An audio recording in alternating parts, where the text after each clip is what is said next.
કેમ છો? ક્યારેય વિચાર્યું છે કે આપણે જે રીતે શીખીએ છીએ એની પાછળ કઈ ફિલોસોફી કામ કરે છે? ચાલો આજે કેળવણીની એવી 3 શક્તિશાળી વિચારધારાઓને સમજીએ જેણે સદીઓથી શિક્ષણ જગતને ઘડ્યું છે. તો સૌથી મોટો સવાલ, એજ્યુકેશનનો હીરો કોણ હોવો જોઈએ? ટીચર, સ્ટુડન્ટ કે પછી ખુદ એક્સપિરિયન્સ? આ એક એવો સવાલ છે જેણે સદીઓથી ચર્ચાઓ જગાવી છે.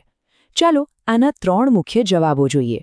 તો આ કહાનીની શરૂઆત થાય છે સૌથી જૂની અને પરંપરાગત વિચારધારાથી, એટલે કે આદર્શવાદથી.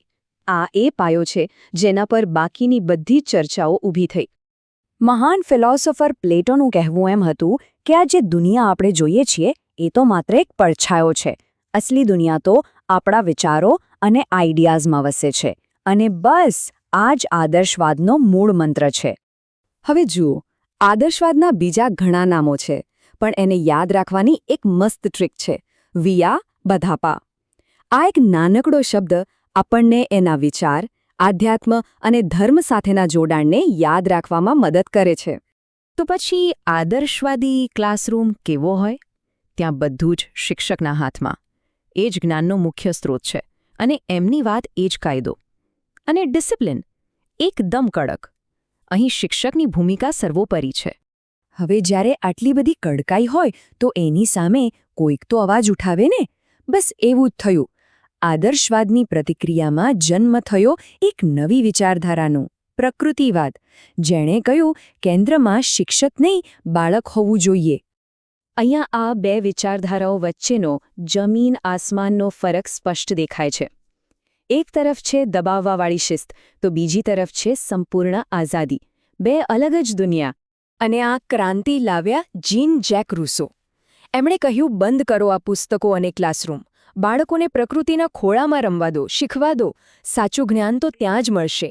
અને હા, પ્રકૃતિવાદ માટે પણ એક મજેદાર શોર્ટકટ છે: પપ્પાનો ભૂકો. આ ફની ટ્રીક આપણને યાદ અપાવે છે કે આ વિચારધારા પદાર્થ, પૃથ્વી અને ભૌતિક જગત સાથે કેટલી ઊંડાણથી જોડાયેલી છે. રૂસ્સોનો આ નારો, પ્રકૃતિ તરફ પાછા વળો, એ ખાલી એક વાક્ય નહોતું, એ એક આખી ચળવળ હતી. શિક્ષણને 4 દિવાલોમાંથી બહાર કાઢીને બાળકને શીખવાની પ્રક્રિયાનો સાચો હીરો બનાવવાની ચળવળ. તો જુઓ, આપણી પાસે 2 છેડા છે.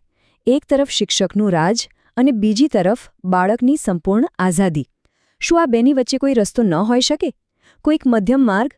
બસ આ જ સવાલે આપણને ત્રીજી અને બહુ જ રસપ્રદ વિચારધારા સુધી પહોંચાડ્યા. અને પછી મેદાનમાં આવ્યા જ્હોન ડ્યુઈ. એમણે એકદમ નવી જ વાત કરી. કહ્યું, અરે ભાઈ, શિક્ષણ ખાલી વિચારો કે પ્રકૃતિ વિશે નથી.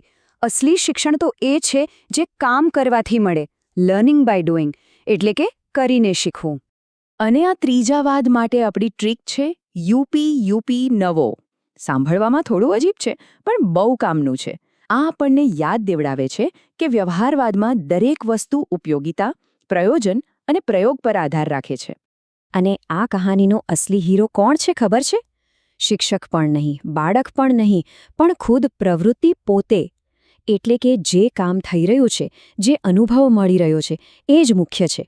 અને આ પ્રક્રિયામાંથી જ સાચી સ્વયં શિસ્તનો જન્મ થાય છે. તો અત્યાર સુધી આપણે જે 3 અલગ અલગ વિચારધારાઓની દુનિયા જોઈ, એમને હવે એક જ ફ્રેમમાં સાથે મૂકીને સરખાવીએ, જેથી આખી વાત એકદમ સ્પષ્ટ થઈ જાય. આ ટેબલ સમજો કે આખા વિષયનો સાર છે. શિક્ષક કેન્દ્રી વિચારથી શરૂ થયેલી સફર બાળક કેન્દ્રી બળવા સુધી પહોંચી અને અંતે પ્રવૃત્તિ કેન્દ્રી સમાધાન પર આવીને અટકી. શિક્ષણની આખી યાત્રા આપણી સામે છે. અને હવે છેલ્લે એક વિચારવા જેવો સવાલ: અત્યારે આપણી આસપાસની સ્કૂલો અને કોલેજોમાં આ 3માંથી કઈ વિચારધારાનો પડઘો સૌથી વધુ સંભળાય છે? આનો જવાબ આપણને આપણી આખી શિક્ષણ વ્યવસ્થાનું સાચું ચિત્ર બતાવી શકે છે. ખરું ને?